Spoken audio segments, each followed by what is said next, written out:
ਇਬਰਾਹਾਮ ਆਦਮ ਤੇ ਹੱਵਾ ਦੀ ਨਾਫਰਮਾਨੀ ਤੇ ਰੱਬ ਤੇ ਭਰੋਸਾ ਨਾ ਕਰਨ ਦੀ ਵਜ੍ਹਾ ਤੋਂ ਉਹ ਰਿਸ਼ਤਾ ਤੇ ਟੁੱਟ ਗਿਆ, ਪਰ ਰੱਬ ਨੇ ਇਨਸਾਨ ਨੂੰ ਉਹਦੇ ਮੰਦੇ ਹਾਲ ਵਿੱਚ ਛੱਡ ਨਹੀਂ ਦਿੱਤਾ, ਬਲਕਿ ਇੱਕ ਬੰਦੇ ਨੂੰ ਚੁਣਿਆ ਤਾਂ ਕਿ ਉਸ ਬੰਦੇ ਨੂੰ ਆਪਣੇ ਤੌਰ ਤਰੀਕੇ ਸਿਖਾਏ ਤੇ ਉਹ ਆਪਣੀ ਨਸਲ ਨੂੰ ਰੱਬ ਦੇ ਤੌਰ ਤਰੀਕੇ ਸਿਖਾਏ ਤੇ ਇਸ ਤਰ੍ਹਾਂ ਇੱਕ ਐਸੀ ਕੌਮ ਤਿਆਰ ਹੋਵੇ ਜਿਹੜੀ ਰੱਬ ਦੇ ਨਾਂ ਤੋਂ ਜਾਣੀ ਜਾਵੇ। ਉਸ ਬੰਦੇ ਦਾ ਨਾਂ ਇਬਰਾਹਾਮ ਸੀ। ਰੱਬ ਨੇ ਇਬਰਾਹਾਮ ਨੂੰ ਆਖਿਆ ਕਿ ਆਪਣਾ ਦੇਸ਼ ਤੇ ਆਪਣੀ ਬਰਾਦਰੀ ਨੂੰ ਛੱਡ ਤੇ ਉਸ ਵਤਨ ਨੂੰ ਜਾ ਜਿਹੜਾ ਮੈਂ ਤੈਨੂੰ ਵਿਖਾਵਾਂਗਾ। ਉੱਥੇ ਮੈਂ ਤੈਨੂੰ ਬਰਕਤ ਦੇਵਾਂਗਾ, ਉੱਥੇ ਮੈਂ ਤੈਨੂੰ ਇੱਕ ਤਗੜੀ ਕੌਮ ਬਣਾਵਾਂਗਾ ਤੇ ਤੇਰਾ ਇੱਕ ਨਾਂ ਹੋਵੇਗਾ ਤੇ ਪੂਰਾ ਜਗ ਤੇਰੇ ਵਸੀਲੇ ਬਰਕਤ ਪਾਵੇਗਾ।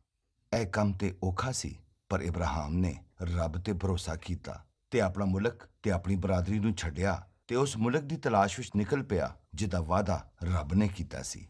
ਇਬਰਾਹਾਮ ਨੇ ਆਪਣੀ ਬੀਵੀ ਸਾਰਾ, ਮਾਲ ਡੰਗਰ ਤੇ ਨੌਕਰ ਚਾਕਰਾਂ ਨੂੰ ਲੈ ਕੇ ਲੱਭਦਾ ਲਭਾਂਦਾ ਆਖਿਰਕਾਰ ਉਸ ਮੁਲਕ ਵਿੱਚ ਪਹੁੰਚ ਗਿਆ ਜਿਹਦੇ ਬਾਰੇ ਰੱਬ ਨੇ ਕਿਹਾ ਸੀ, ਤੇ ਇੱਕ ਚੰਗੇ ਤਗੜੇ ਦਰਖਤ ਦੀ ਠੰਡੀ ਛਾਵੇਂ ਆਪਣਾ ਤੰਬੂ ਲਾ ਲਿਆ।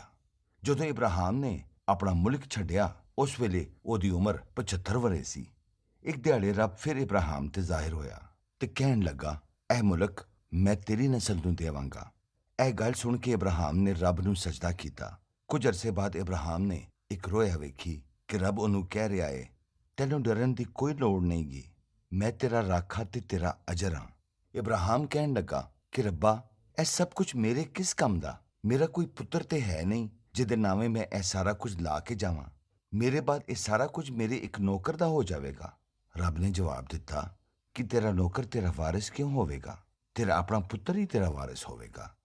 ਇਹ ਕਹਿ ਕੇ ਰੱਬ ਉਹਨੂੰ ਤੰਬੂ ਤੋਂ ਬਾਹਰ ਲੈ ਗਿਆ ਤੇ ਕਿਹਾ, ਜ਼ਰਾ ਅਸਮਾਨ ਵੱਲ ਵੇਖ ਤੇ ਜੇ ਗਿਣ ਸਕਣਾ ਏ ਤੇ ਤਾਰਿਆਂ ਨੂੰ ਗਿਣ, ਤੇਰੀ ਨਸਲ ਵੀ ਇਹਨਾਂ ਤਾਰਿਆਂ ਵਾਂਗ ਹੋਵੇਗੀ।